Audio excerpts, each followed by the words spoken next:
So with a lot of things, time to change the air filter, but that's not exactly what I'm involved with now.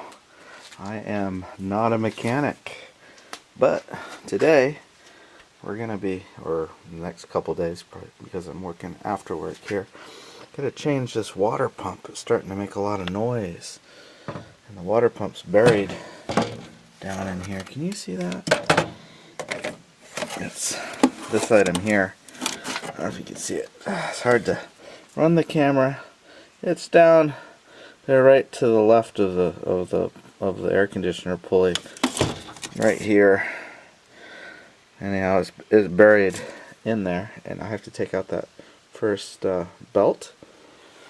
And I got the new one in the box here. We'll check it out. So as we all know, a water pump is the magical contraption that cools your engine and moves all the fluid around, all the coolant in your engine.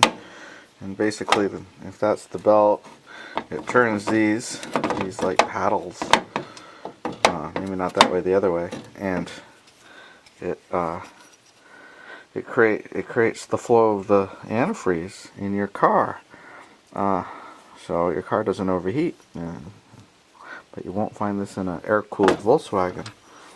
This is what I'm used to. Anyhow, this is buried down in here, and it's going to be hard to get to because I took the tire off. I had to take this plastic stuff off. I think this was meant to get from underneath to work on it, but I have to take this apart and see if I can figure it out. Of course, this is the front of the engine right here. It's just the same as my truck or any engine, but it's transverse because it's transverse.